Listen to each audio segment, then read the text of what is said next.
Hola a todas las personas que estén viendo esto, espero que estén súper bien, estén estudiando. eh, si están viendo este auxiliar, están estudiando, así que súper bien. El objetivo de esta cápsula es que podamos resolver en profundidad la pregunta 2 del auxiliar 17, que se trata sobre solenoides. ¿Sí? Elegí esta pregunta, o este problema más bien, porque este objeto de acá es bien importante y sentí que en el último auxiliar que tuvimos no lo pudimos profundizar tanto. Entonces, sin más, sin más que decir, vamos al ejercicio. ¿Sí? Acá nos dice que tenemos un alambre lo suficientemente largo, tal que al enrollarlo en n espiras de radio A, el largo del solenoide que genera es mucho mayor que su diámetro. O sea, básicamente lo que nos está diciendo esto es que tenemos un alambre, ¿cierto? Y algún ente, alguien lo enrolló en n espiras, n las que queramos, espiras de radio A. Esto tiene radio A, radio A, radio A, etcétera. Acá son muchas espiras, así que son n espiras. Y formó, ¿cierto?, esta colección de espiras. Recuerden que una espira es un circulito nomás. Entonces, esto es espira. Y una colección de espiras es un solenoide. Como este solenoide. De modo que su largo, que podemos llamarlo L, el largo es mucho más grande que el diámetro. Vale decir que el radio. Em, Esto es básicamente como para entender de dónde vienen los solenoides y la figura se forma de esta forma, eh, o sea, de esta manera. Y lo que nos dice es que si, si está circulando una cierta corriente, entonces calculemos el campo magnético en todo el espacio en estos dos casos. ¿Sí? Cuando hay un caso ideal, y aquí es cuando yo les preguntaría, ¿qué creen que es un caso ideal? Y la respuesta a eso es que un caso ideal es cuando no hay que preocuparse de nada, cuando todo va lo más normal posible. Y eso sería básicamente no tener ningún tipo de medio, ¿cierto? Material, magnético, nada. Simplemente en todos lados, permeabilidad mu sub cero. Ese es el caso ideal. Simplemente preocuparnos de lo que provoca el solenoide. Y en la B nos presentan otro caso, que es cuando se distribuye por igual dos medios de estas permeabilidades, ¿cierto? Entonces, distribuir por igual significa, como son dos cosas, significa que uno ocupa la mitad y el otro la otra. Y como es dentro del solenoide, existen dos formas, que uno ocupe como la mitad de arriba y el otro medio la mitad de abajo. Pero como nos dicen que es angularmente, si nosotros lo mirásemos desde arriba, básicamente lo que tendríamos sería esto, así. Entonces hay que estudiar estos dos casos y ver qué ocurre con el campo magnético que provoca el solenoide. ¿Ya? Súper. Entonces vamos con la parte A. Y intentamos un poco gráficamente cómo es el campo del provocado por un solenoide. Entonces, primera idea, y súper importante, es que como en este caso nos aseguran que el largo es mucho más grande que el radio, o sea, básicamente que es súper largo este solenoide o lo suficientemente largo para todas las aproximaciones que queramos hacer, esto nos dice que van a haber muchas, muchas, muchas líneas de campo dentro del solenoide, ¿sí? Dentro del solenoide y que por fuera no van a haber. Y ahora, ¿cómo son estas líneas de campo? Bueno, respetan la regla de la mano derecha, ¿sí? Una forma, ¿cierto?, común de verlo es simplemente con la regla de la mano derecha. Entonces, como la circulación, ¿cierto?, va alrededor de algo, debemos ubicar nuestros dedos alrededor de encorvarlo, ¿cierto? Enrollarlo, no sé cómo decirlo. Eh, y por regla de la mano derecha el pulgar nos dice el sentido de la circulación del campo magnético. O sea, para arriba, básicamente, adentro. Em, y por lo que les decía, hay muchas líneas de campo que pasan dentro. Entonces, siempre que tenemos esta configuración de que hay corriente en torno a algo, el campo magnético va a ir en el eje de ese algo. Ya si va para arriba o para abajo, va a depender del sentido de la corriente. ¿Ok? Pero eso lo vamos a ver en unos minutitos más. Y la idea fundamental es que afuera no van a haber tantas líneas de campo porque esto es muy largo. Entonces, la mayoría se va a concentrar dentro. ¿Ya? Idea muy importante, que en todo caso eso es como materia, así que igual lo pueden revisar en el libro. Bien, entonces con esa idea, eh, nosotros tenemos acá nuestro solenoide por el cual circula una corriente, ¿sí? Es súper importante tener la idea de que siempre tiene que haber alguna corriente, a menos que por enunciado digan que no haya, pero en general nos va a interesar que haya una corriente porque un campo magnético es generado por corriente, eso lo dice la ecuación de Maxwell. Entonces, si no tenemos corriente, realmente no va a estar pasando nada. Y voy a dibujar acá que esto es tan largo como nosotros estimemos conveniente. Ya supe. Entonces, en este caso, simplemente por cómo dibujé el solenoide, si se fijan, la corriente entra por acá abajito. ¿Ya? Entra por acá abajito, camina por acá, por acá, por acá, y justo acá como que entra la corriente, ¿cierto? Sigue por acá, el cablecito, cablecito, cablecito por acá, da la vuelta y justo en el borde como que nos está mirando. Sale la pantalla. Y después lo mismo, entra y acá sale. Entonces, simplemente por cómo dibujé el solenoide, esto es lo mismo que si lo viéramos así, ¿cierto? Un corte transversal donde especificamos la circulación de la corriente. Este corte transversal podemos pensarlo que fue hecho así, como literalmente paralelo a nosotros, pero si se dan cuenta, es lo mismo que si fuese un poquito en diagonal, porque es exactamente la misma configuración, basta como verlo de frente en esta nueva diagonal o girar el mismo solenoide. Entonces, por esa simetría que existe, angular, ya que al final esto es un círculo, si lo vemos desde arriba, ¿cierto? Podemos estudiar el comportamiento del campo magnético eh, con este corte, ¿ya? Super, entonces hagamos eso. Entonces, tenemos eso acá.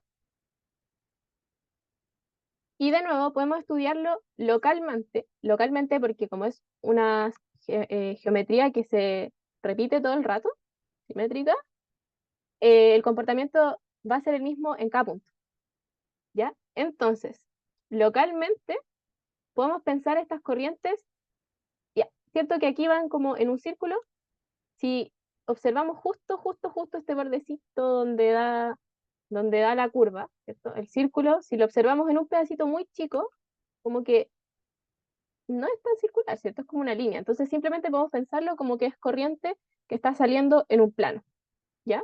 Pero esto localmente, ¿sí? Entonces, si lo vemos localmente, por regla de la mano derecha, ¿cierto? Regla de la mano derecha, ustedes ubican su pulgar, ¿cierto? Saliendo de la pantalla y por lo tanto la forma en que cierran el resto de sus dedos en su mano les va a decir la circulación del campo magnético. En este caso va a ser en contra de las manecillas del reloj. Y lo mismo acá. Y esto es el análisis de cómo hacer la línea de campo que es provocada por esta corriente local que está justo saliendo. ¿Ya? Entonces, si nosotros seguimos como las líneas de campo, justo aquí tangente va a estar esta línea de campo del de arriba. Después si... uy, acá dibujé las flechas al revés. Perdón. Ahí sí. Después si seguimos la trayectoria, esta va a ser tangente a la de abajo. Y lo mismo si hacemos acá. eh, Aquí va a haber una línea de campo y si seguimos caminando, acá va a ser la otra tangente. ¿Y qué sucede? Espero que lo estén pudiendo observar o como ya prever el resultado. Es que vectorialmente el campo magnético al lado izquierdo de esta parte va hacia abajo, ¿sí? Porque estas líneas de campo tienen una descomposición que va, eh, en este caso, un pedacito para la izquierda y otro para abajo, y acá un poquito a la izquierda y otro para abajo. Sí, no me justo este dibujo que lo hice más grande no me quedó tan simétrico, pero ahí sí. Y entonces, eh, mm, las componentes horizontales se están, ¿cierto?, anulando, estas, se anulan todo el rato, y las que van para abajo se potencian, ¿ya? Y es lo mismo para esta flechita acá, así que así es el campo neto al lado derecho, y así el campo neto al lado izquierdo, si es que la corriente va saliendo. Entonces, acá, de neto, está todo, no puedo ver.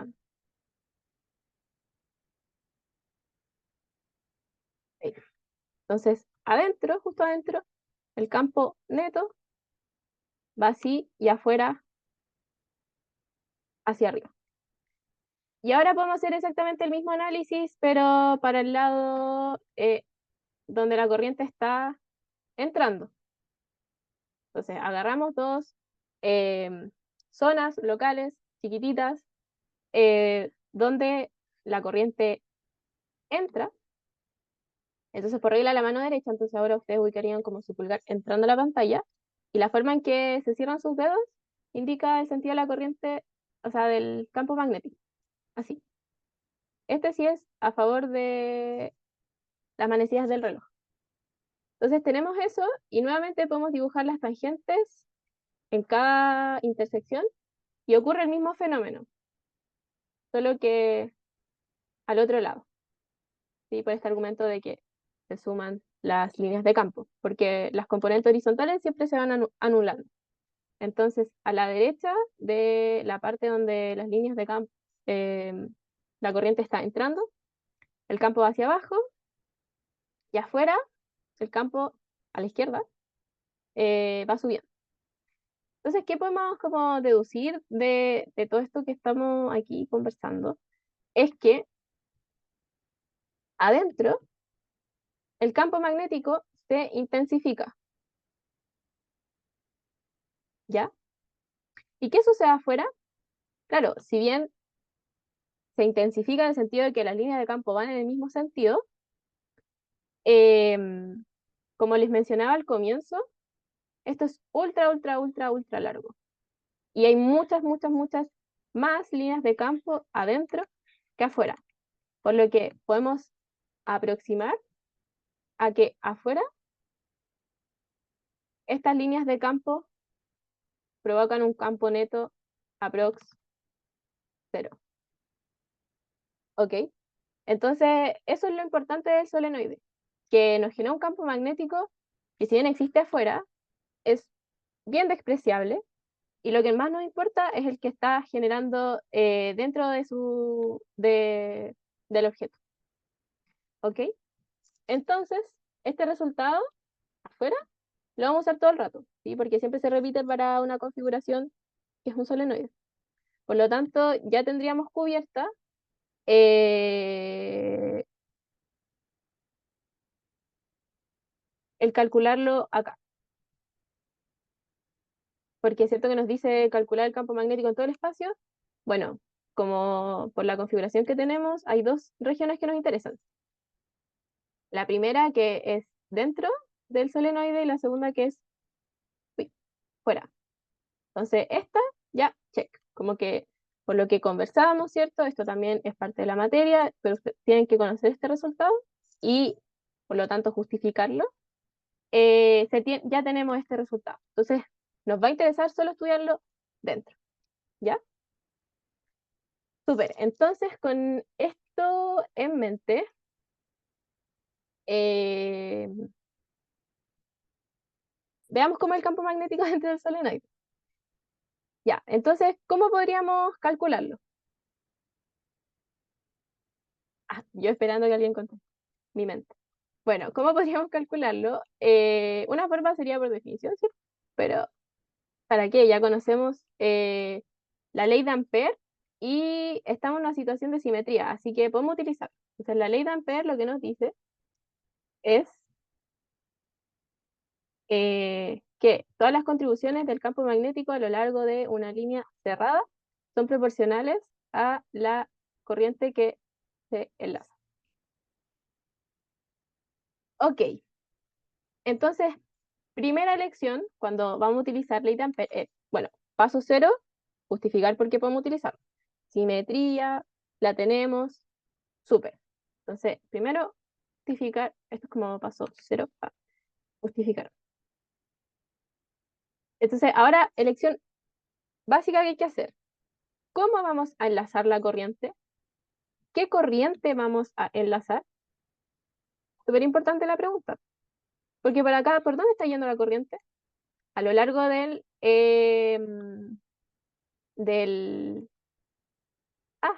¿cómo se llama? Del alambre, ¿cierto? Del solenoide. Bueno, hay varias formas de enlazar esta corriente. Si nosotros viéramos esta configuración desde arriba, así, em, la corriente, la voy a dejar como sí, pues con gris. La corriente va así, ¿verdad? Como localmente, en alguna espira. Entonces, una forma de enlazarlo sería como, claro, bacán, agarro un loop más grande y listo, estoy enlazando corriente. La hice. Em, y podría ser, pero para ¿cómo se llama? Los solenoides, es conveniente verlo, gracias a su simetría, simplemente a un lado de la configuración, porque el otro es simétrico, solo que los resultados están como... Es que es siempre lo mismo. ¿Sí? Esto es simplemente como un dibujo local del solenoide. Pero si ustedes estudian esta parte, es lo mismo que si hicieran es lo que les comentaba al principio con esta idea de los planos, es lo mismo que estudiarlo si es que tomamos como un plano más así y no sé qué. Entonces, simplemente podemos estudiarlo con este mismo corte que ya teníamos. ¿Ya? Entonces voy a dibujarlo así. Y entonces, si lo estamos observando de esta forma, que es bien conveniente para no tener que utilizar otras cositas, em, ¿cuál sería un buen camino, un buen loop que utilizar? Si nosotros queremos enlazar corriente. Ya, ahí, para que piensen. Tipo, un buen loop sería, por ejemplo, este cuadrado. ¿Sí?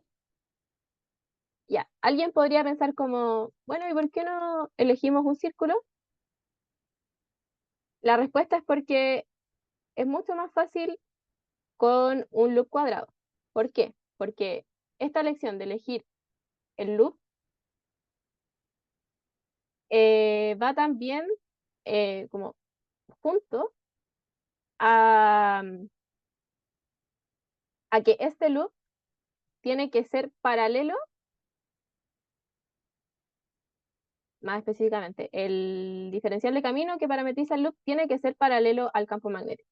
Básicamente, tenemos que elegirlo de forma que alguna línea de campo pase por el loop que estamos utilizando, ¿ya? Entonces, aquí, no sé cómo escribirlo, vamos a ponerle coherente con B, y además, este loop que hay que elegir, yo creo que más que un paso 2 es que sea coherente con el campo B, tiene que enlazar corriente y tiene que hacer que este integrando no sea cero, porque si fuese cero, entonces este lado es cero y básicamente no podemos deducir ninguna información relevante de la ecuación. Entonces, ser coherente con B significa que sea paralelo y que no haga esto ser. ¿Ya? Entonces, ¿por qué? Como que no quiero decirle al tiro para que lo vayan pensando, pero ¿por qué sirve este cuadrado? Bueno, porque por el dibujito vimos que adentro el campo magnético neto va hacia abajo.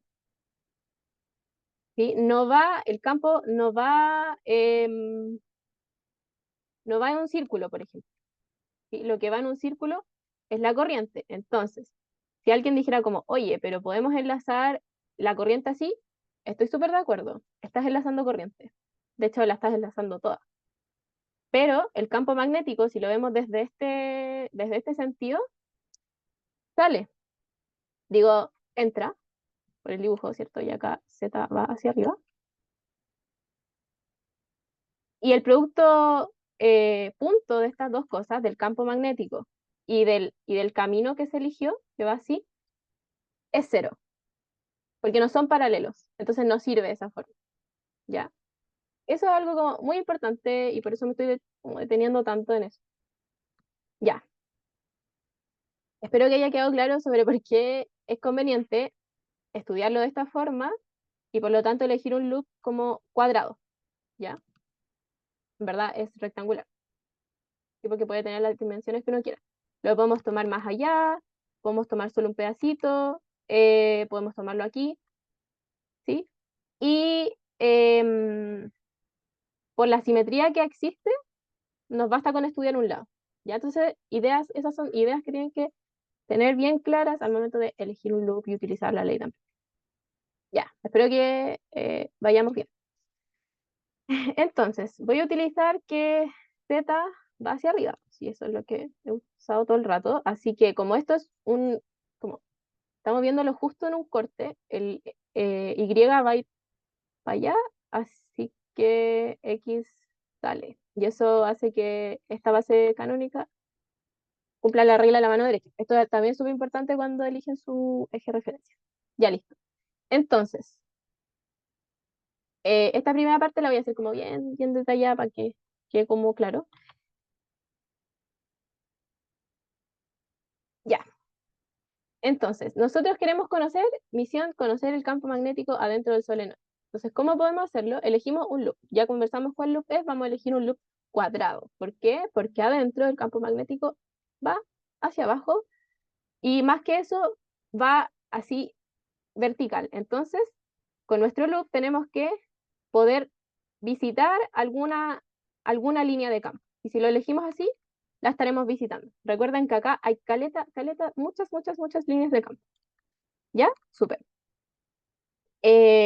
Entonces, por ejemplo, yo voy a elegir un loop así, eh, de esta forma. ¿Por qué? Porque entonces voy a obtener el campo magnético al centro. Ah, bueno, y acá le vamos a poner una distancia L y una altura H. Acá obtengo la línea de campo en, en cero, ¿cierto?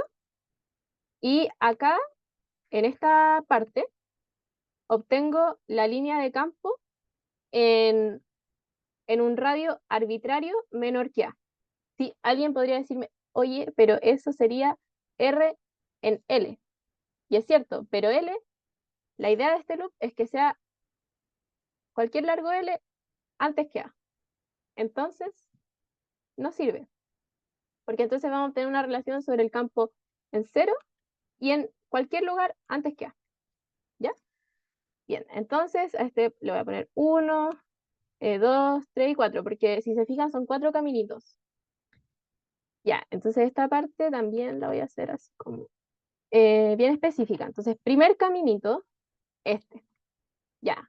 ¿Cómo podemos visitarlo? De manera genérica, con un DI en Itongo, ¿verdad? Ya. Aquí alguien puede pensar, oye, ¿por qué no usaste DI en menos Itongo? ¿Cierto? Porque I, Tongo apunta para allá, entonces, como la flechita está para allá, ¿por qué no ocupaste eso? Porque esto solo lo vamos a escribir de forma genérica. ¿ya? El sentido se lo vamos a asignar con los límites de integración de la integral, ¿ok? ¿Y qué más? El sentido que va es desde, ¿cierto? De 0 a L, porque recorre todo este lado, de 0 a L, y estamos en cualquier radio, ¿cierto? Ya, 2 bajamos. Entonces, es un de Z en Z tongo genérico. Y Z parte, ¿cierto? En H, porque esto mide H, y llega a 0. Y estamos en R igual a 0. Ya, camino 3, acá. El DL es un DI en I tongo.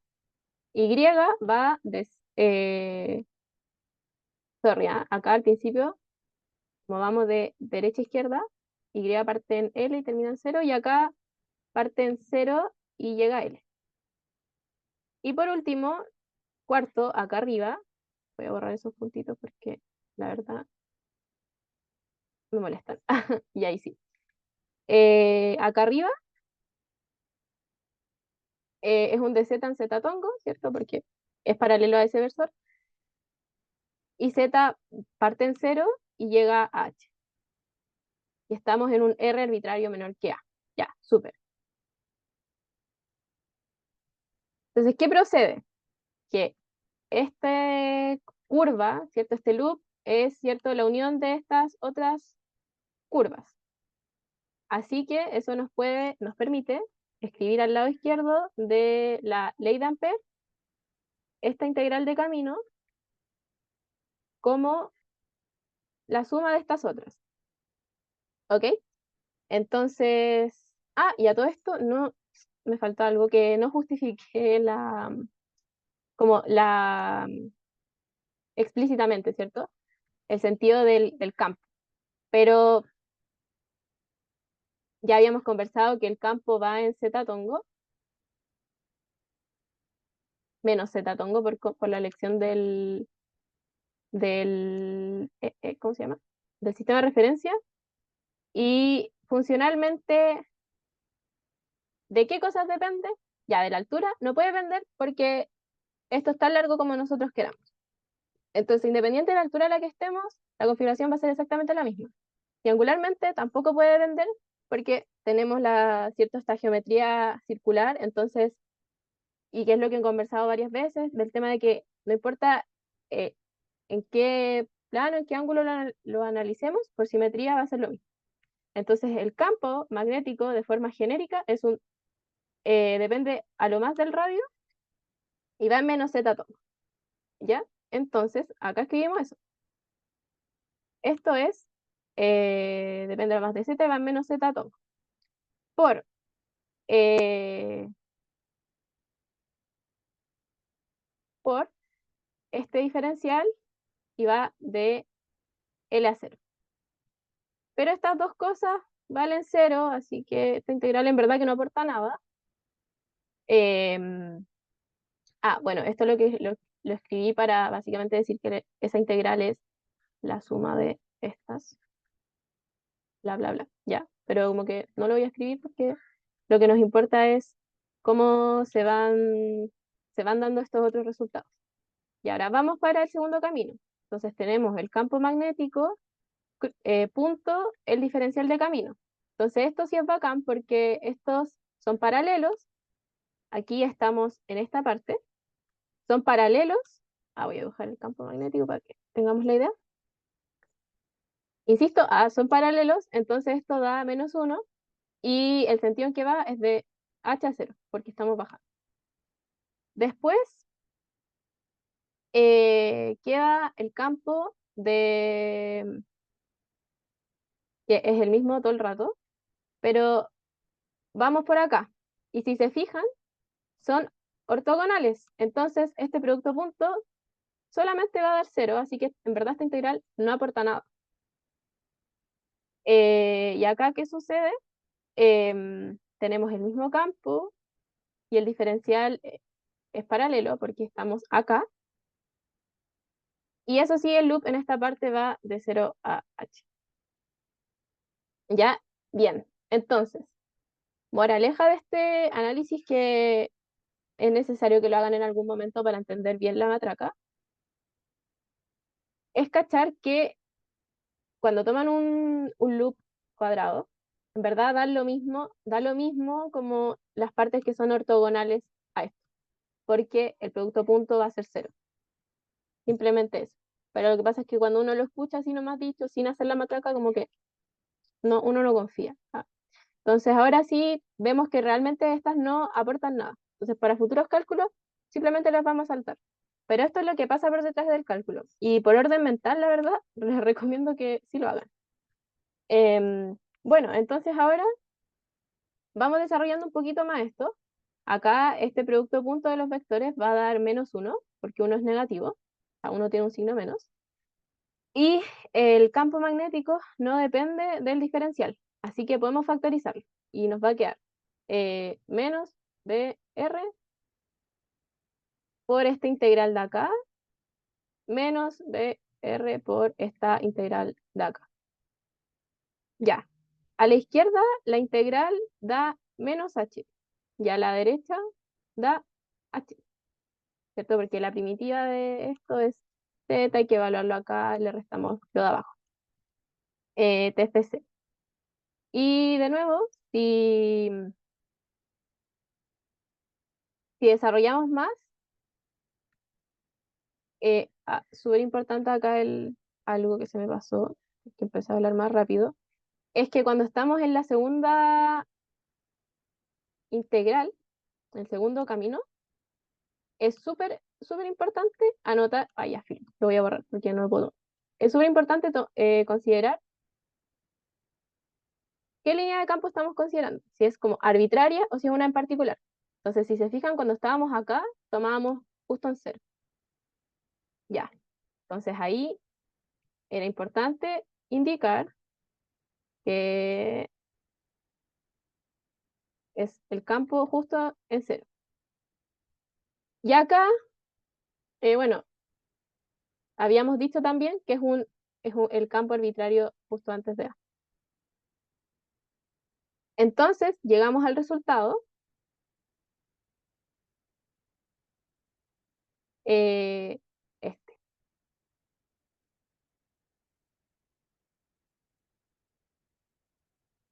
Y ahora, si desarrollamos con los signos menos, nos queda esto. ¿Ya? Y insisto en que es importante escribir esto porque si se fijan, si no lo hubiera especificado como explícitamente, pese a que ya lo había mencionado, estas cosas se iban a restar y llegaríamos a que fuera cero y entonces como que no tiene aporte. Pero no es cero porque estamos considerando objetos distintos, ¿sí? El campo justo en cero y las líneas de campo arbitrarias justo antes de. Ya, bacán. Entonces, por una parte, listo, eso. Y ahora hay que, bueno, ver el lado derecho de la ley de Ampere, que es básicamente la corriente enlazada. Entonces, la corriente enlazada, en este loop, ¿me puede decir alguien cuánto es? Es cero, ¿cierto? Porque no, no estamos enlazando corriente, no estamos alcanzando a cruzar justo donde pasa la corriente, así que la corriente enlazada es cero. Súper. ¿Y qué podemos deducir de eso? Básicamente deducimos que por ley de Ampere se tiene la igualdad de que esto, voy a factorizarlo del lado izquierdo, es cero. Por lo tanto, estas dos magnitudes son iguales. Si, si estas dos cosas se multiplican y son cero, significa que esto es cero, así que estas dos cosas son iguales.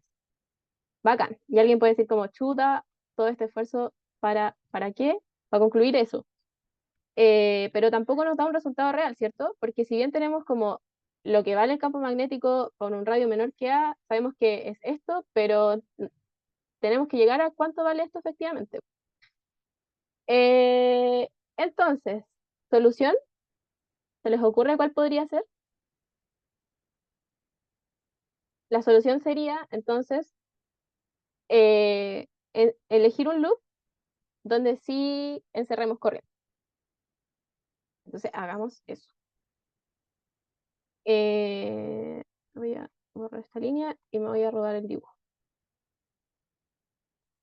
Entonces, lo que hicimos no es como que nos sirva, ¿sí? De hecho, sirve caleta porque nos permite deducir cómo es el campo magnético dentro.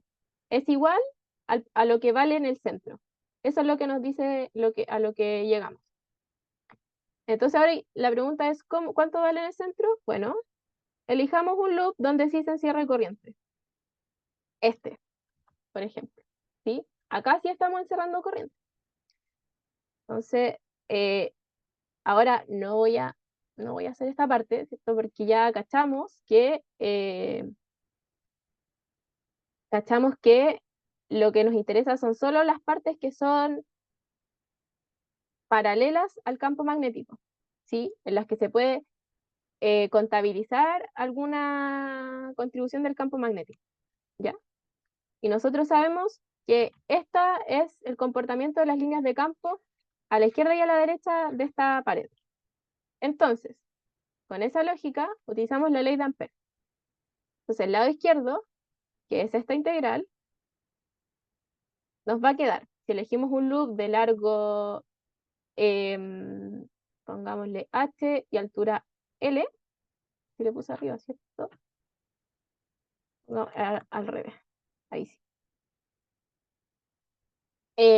Nos va a quedar, bueno, a lo largo de esta línea, primera curva, pero la contribución va a ser cero porque, porque el campo ortonormal al diferencial. Sí, creo que es el símbolo de independiente, creo que este es el de normal. ¿Ya? Bien, entonces nos interesa por acá. Entonces, ¿qué sucede ahí? Bueno, tenemos el campo evaluado en cero, que va en menos z tongo. Eh, el loop va así, y vamos desde h hasta cero. ¿Ya? ¿Qué más? ¿Qué más? ¿Qué más? Cuando vamos por acá, de nuevo es perpendicular, entonces no aportan nada.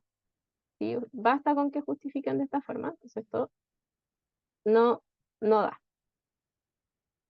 Y por último, cuando vamos subiendo por acá, afuera, fíjense que este loop es importante, que este L que elegimos arbitrario es mayor que A. Entonces, cuando está evaluado en este radio mayor que A, esta línea de campo, recuerden que acá habían varias líneas de campo afuera, em, va en Z tongo, este es el diferencial del camino, y va desde 0 hasta H, subiendo. Pero recuerden que lo conversamos harto al comienzo. ¿Cuánto vale afuera? Es aproximadamente 0, esta cosa. Así que en verdad esta integral, que no aporta, ¿ya? Por lo tanto, nos queda solo esto. Así que esto es una constante, o sea, es algo que no depende de z, así que podemos factorizarlo y sale un menos de este producto punto. Así que queda menos esta cosa por esta integral. Pero esto vale menos h, porque la primitiva es z, lo evaluamos en el de arriba, menos en el de abajo, así que simplemente nos queda esto, ¿ya? Y al lado derecho, ¿cuál es la corriente enlazada? Ah, por H, lo borré. ¿Cuál es la corriente enlazada? Es I, ¿cierto? Acá, en este loop, hay una corriente I, pero solo va a haber la corriente I que pasa por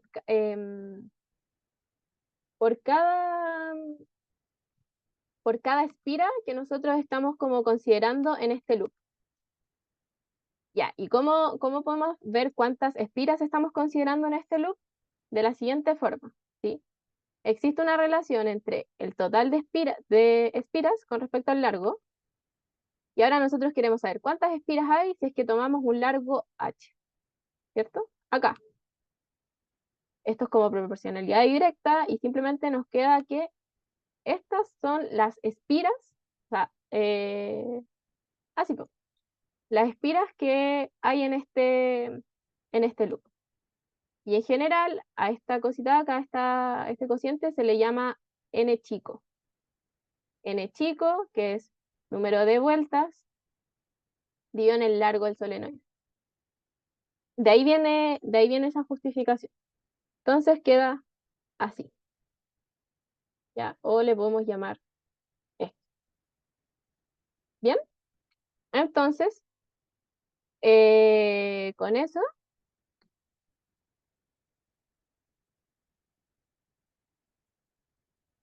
utilizamos la ley de Ampère y nos dice que lo de la izquierda es igual a lo de la derecha a la corriente enlazada por mu sub 0. O sea que el campo en cero, la magnitud, vale esta cosa, ¿ya?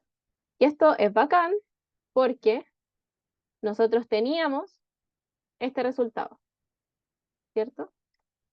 Así que como el campo magnético es igual lo que vale en cero es igual a lo que vale en todo punto antes que adentro, básicamente.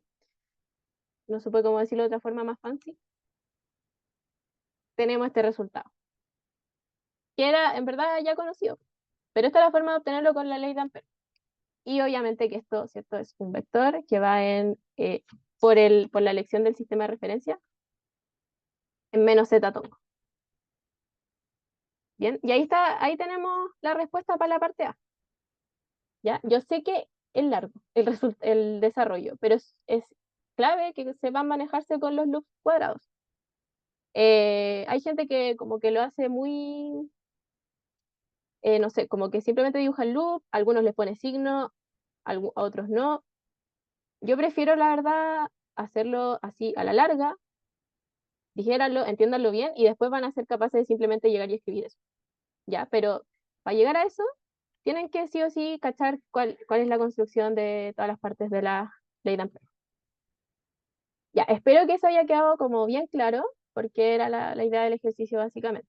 Y cositas que podemos como rescatar de esto y que tienen que tener en mente, o resultados bacanes, es que al final lo que vemos acá es que el campo magnético dentro de un solenoide es constante, ¿sí? Eso es un resultado bacán, porque alguien podría decir, quizás depende de tal cosa, no sé qué. No, es constante, no depende de radialmente de nada, tampoco del largo del solenoide. Simplemente depende de la corriente que le estemos dando y de la cantidad de vueltas que haya, ¿ok? Y la otra cosa bacán es que es lo que ya habíamos conversado al comienzo, que si tenemos una corriente que va enrollada en algo, el campo magnético va a ir paralela al eje de ese algo. Y el sentido, si arriba o abajo, va a depender el sentido de la circulación de la corriente. Así que eso con la parte A de este problema. No, como que no vi la hora cuando partí, así que ojalá que no haya sido tanto tiempo, pero según yo vale la pena cacharlo bien. Último comentario sobre esto es que hay otra forma de hacerlo con los loops, que es la siguiente, se las voy a dejar como para que la hagan ustedes, a ver si entendieron bien la idea. Y es la siguiente, acá si se fijan, lo que nosotros hicimos fue elegir un loop que estuviera como fijo en R igual a 0, porque entonces podíamos obtener esta relación, ¿cierto?, con R menor que A, y después encerramos corriente y va acá. Otra forma de hacerlo es elegir de un comienzo un loop que sí encierre corriente, enlace corriente, de esta forma.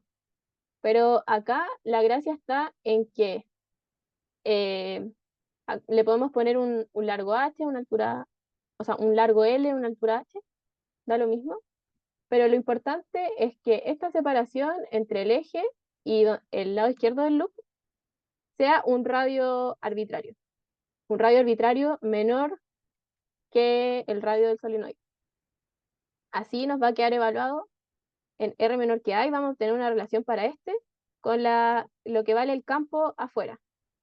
¿Pero cuánto vale afuera? Aprox 0. Y las integrales estas dan 0, por lo que ya conversamos. Entonces acá obtenemos B arbitrario menor que A por H, em, porque aquí esto va en menos, menos, sí, queda con un menos si no me equivoco.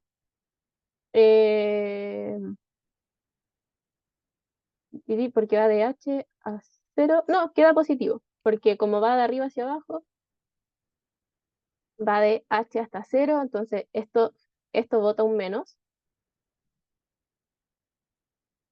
Anyways, da lo mismo el signo, la cosa es que van a llegar al mismo resultado. Sí, de hecho, ya, hagámoslo. Eh, Esto espero que quede claro por qué es cero, ¿sí? Esto es porque es perpendicular y el otro porque es aproximadamente cero cuando ya está afuera. Entonces simplemente nos va a quedar como la de esta curva, y aquí queda el campo evaluado en un radio arbitrario menor que A, pero va en menos z tongo.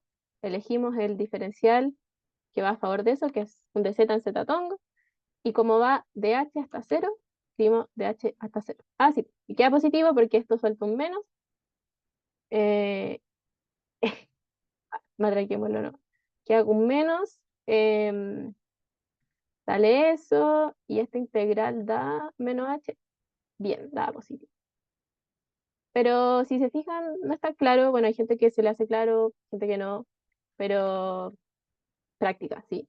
Ya, pues, y esta es la otra técnica de utilizar los loops.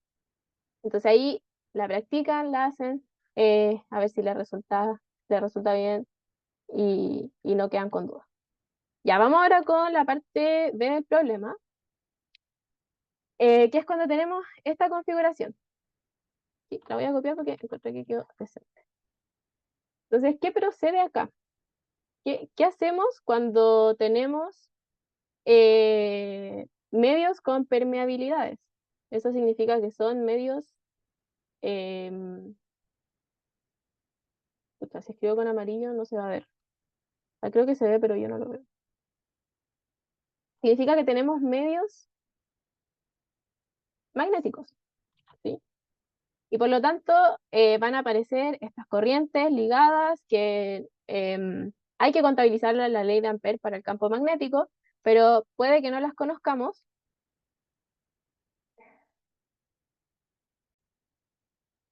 Lo que decía es que van a aparecer estos, estamos trabajando con medios magnéticos, van a aparecer corrientes ligadas, ¿cierto?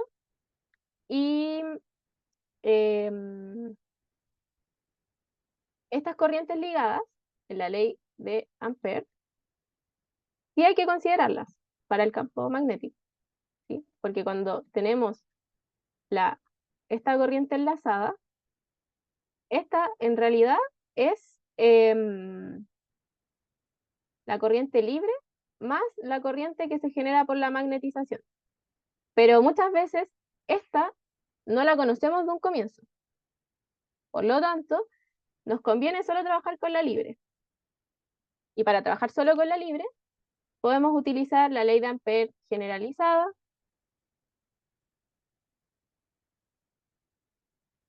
eh, que es con el vector intensidad de campo magnético, que lo único que hace es que considera la corriente enlazada libre y nos soluciona todos los problemas. ¿Ya? Entonces, eso es como bien útil. Primero, cachar que están estos medios y que por lo tanto, en verdad, la que nos va a apañar va a ser esta ley.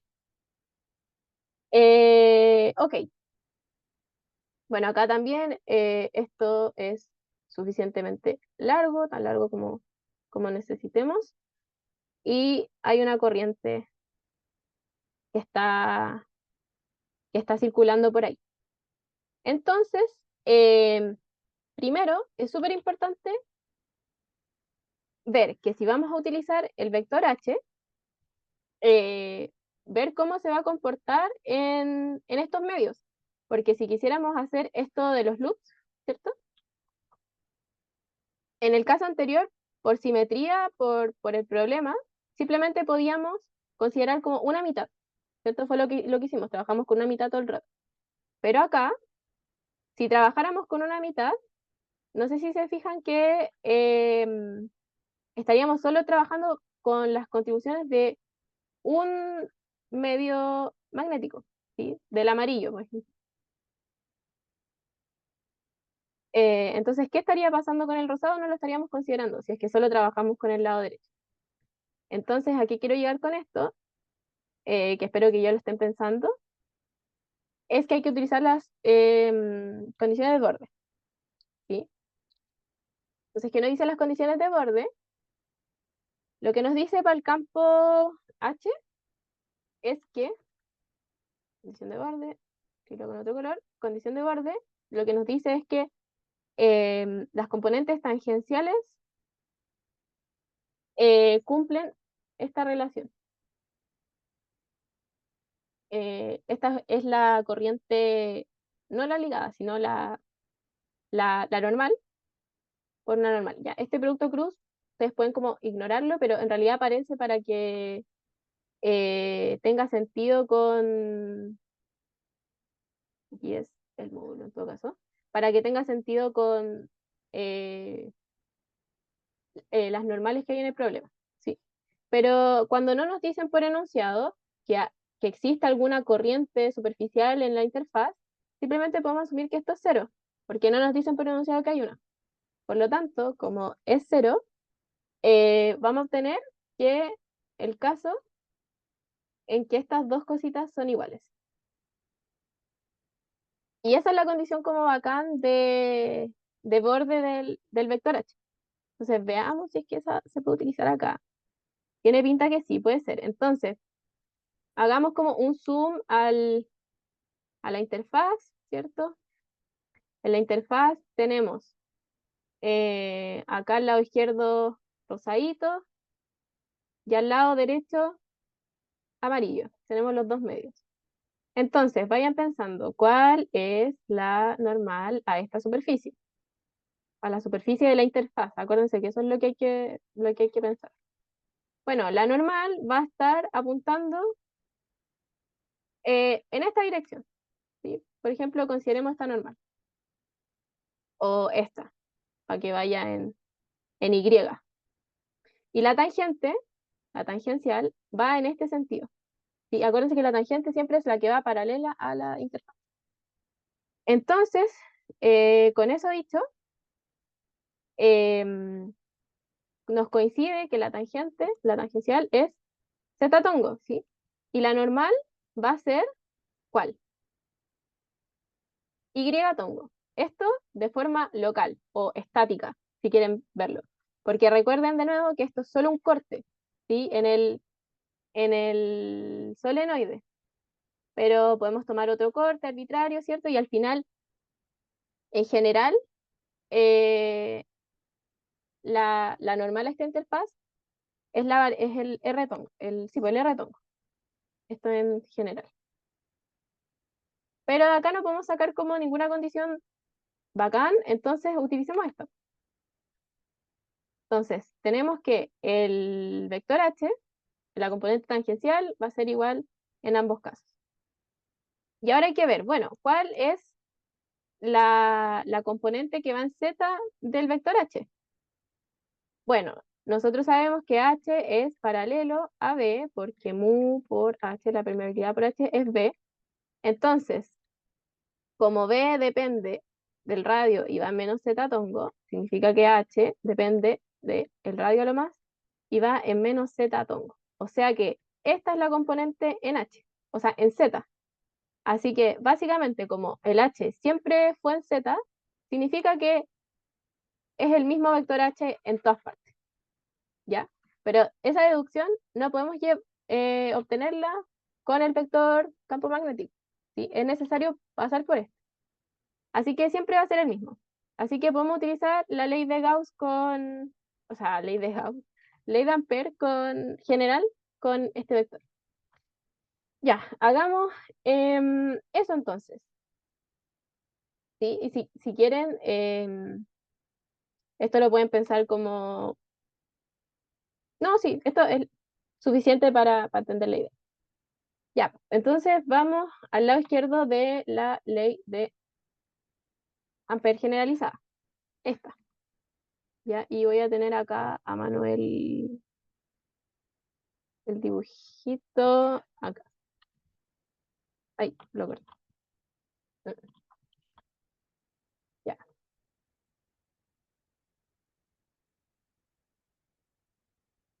No solo quería llevarme el 5. Ya, entonces, ¿qué podemos hacer acá? Básicamente, podemos hacer lo mismo que acabamos de hacer, pues, si son las dos técnicas que les mostré. Una es elegir como un loop chiquitito y otra es elegir un loop que sí encierre corriente y entonces obtener las relaciones que corresponden. Entonces, hagamos eso eh, más o menos rápido, ¿cierto? Ya nos manejamos con estas ideas, pasamos harto rato en ellas. Mm, ya, ahí sí. Ya, pues, entonces, elijamos un loop eh, ahí, que esté evaluado en cero y en un R arbitrario antes que A. O sea, acá tenemos la primera, la segunda y la tercera y la cuarta parte del camino. Entonces, lado izquierdo, nos queda esta integral de camino en el loop cerrado. El primer camino, ¿cuánto va a dar? Cero, ¿cierto? Porque este vector es ortogonal. Recuerden que el H es paralelo al vector campo magnético y este era el comportamiento del campo magnético, así que el H va a tener exactamente la misma dirección y el mismo comportamiento. Entonces, esto es cero porque son paralelos, o sea, ortogonales. Ya, ¿qué sucede en el camino 2? Bueno, alcanzamos a tocar la línea de campo que está justo en R0.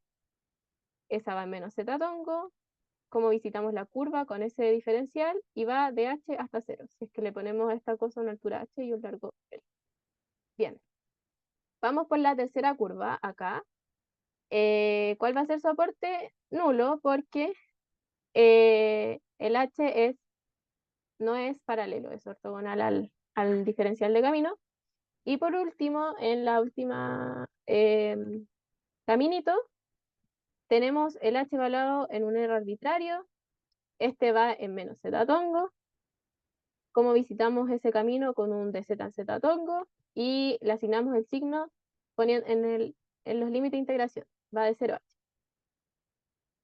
Y con esto vamos a llegar. Podemos factorizar el h, esto da menos 1, esto igual. Factorizamos el h porque no depende del diferencial. Y nos queda esta integral que da menos h. Y acá también nos queda menos el campo, que podemos factorizarlo porque no depende del diferencial. Y queda por h. Eh, bien, entonces ahora podemos factorizar esto y nos queda literalmente la misma relación que el primer desarrollo que vimos. ¿Sí? Ya. Lado derecho, corriente enlazada. ¿Cuánta corriente estamos enlazando? Cero, po, porque por aquí no pasa corriente. Así que lo que nos dice la ley de Ampère generalizada es que el lado izquierdo va a ser igual al lado derecho, o sea que esto es cero, por lo tanto, lo que vale en cero es lo mismo que lo que vale en todo radio antes que A. Entonces ahora, como nosotros queremos encontrar esta cosa, para entonces despejar B, necesitamos saber cuánto vale en cero. Veamos cuánto vale en cero. ¿Y qué vamos a hacer? Vamos a elegir ¿cierto? Eh, el loop que sí encierre corriente. Pensé que lo había copiado bien, pero no. Ya. Entonces, eh, tomemos un loop que sí encierre corriente. Así que podemos tomar este, por ejemplo. Pero, ¿qué va a suceder? 1, 2, 3, 4. Largo L, altura H. ¿Qué sucede? Bueno, y tenemos que el H va hacia abajo y acá va hacia arriba. Pero acá vale aprox 0, por lo ya conversado, ¿cierto? Entonces, cuando hagamos el lado izquierdo, esta integral de camino se descompone en las integrales en cada uno de los caminitos chicos. esta vale 0 porque no, porque son perpendiculares, ¿cierto? Acá vale menos, vale eso, ¿cierto? Por lo que está acá, que viene de esta integral. Es literalmente la misma integral. Así que vale eso. Acá el camino con el campo son perpendiculares, así que da 0. Y acá son paralelos, pero el h es aprox 0, basta para decir que es 0. Así que el resultado de esto es simplemente el aporte del segundo camino. Y ahora, ¿cuánta corriente estamos enlazando? Por el mismo argumento que conversamos en la parte anterior, es esto, ¿ya? Súper, así que al lado, o sea, utilizando la ley de Ampère generalizada, nos queda que esto tiene que ser igual a solo a esto. Ahora no se multiplica por mu sub 0 porque es generalizada. Estas dos cosas se simplifican. Así que nos queda que lo que vale justo en el centro es esto. Y esto es súper bacán de nuevo porque podemos entonces deducir lo que vale en todo punto antes que A. Entonces, usando, ¿verdad? Dos en uno, bueno, es lo mismo. Utilizando una de estas ecuaciones en otra, llegamos a que antes de A, el, el, el H vale I por N, donde este N chico es la cantidad de vueltas guión unidad del arco. ¿En qué sentido? Menos z tonto. Súper. ¿Y cómo llegamos al campo? Bueno, sabemos que el campo magnético cumple esta identidad, así que en este caso las permitividades son 1 y 2, así que tendríamos el campo para el medio rosadito, que era el 1, si no me acuerdo, si no me equivoco, así que sería este. Entonces, si se dan cuenta, como que claro, es el mismo resultado, pero la forma de llegar a él requiere pasar por el vector h, ¿ya? Así que eso sería como lo interesante de los solenoides. Cachar que siempre que utilicemos la condición de borde para h, vamos a obtener, o sea, la condición de borde de continuidad, vamos a obtener que h es el mismo en todas las interfaces que haya, o las que cumpla la continuidad, pero entonces el campo magnético no va a ser el mismo. Siempre ocurre esa relación. O bien, si utilizan la continuidad del campo magnético, los vectores h que obtienen son distintos. Continuidad significa que el campo es el mismo en las dos interfaces. Y con eso concluye la segunda parte del ejercicio. Y ahora sí, debiesen tener una mejor idea sobre cómo utilizar ley de Ampère para otras geometrías, ¿sí? En particular con un loop cuadrado, que según yo es como medio confuso al comienzo. Entonces, en verdad espero que haya quedado bien clarito. Si no, me pueden escribir por el correo, por el foro, y podemos verlo mejor. Espero esto también que no haya sido tan largo, la verdad. No sé cuánto rato estuve hablando, pero eso, chiques, con práctica los ejercicios salen de mejor manera, así que eso. Y lo último, que este resultado es súper interesante porque, de nuevo, estos campos son constantes y no dependen, aparte de solo depender de la corriente y la cantidad de vueltas que se le da, depende de la permeabilidad que le damos. Por eso existen solenoides en la vida real que nos ponen como ciertos núcleos de ciertos materiales para que haya más, para que tenga una mayor o menor campo magnético dentro. ¿Ok? Así que eso, nos vemos en la siguiente cápsula para los otros ejercicios. Adiós.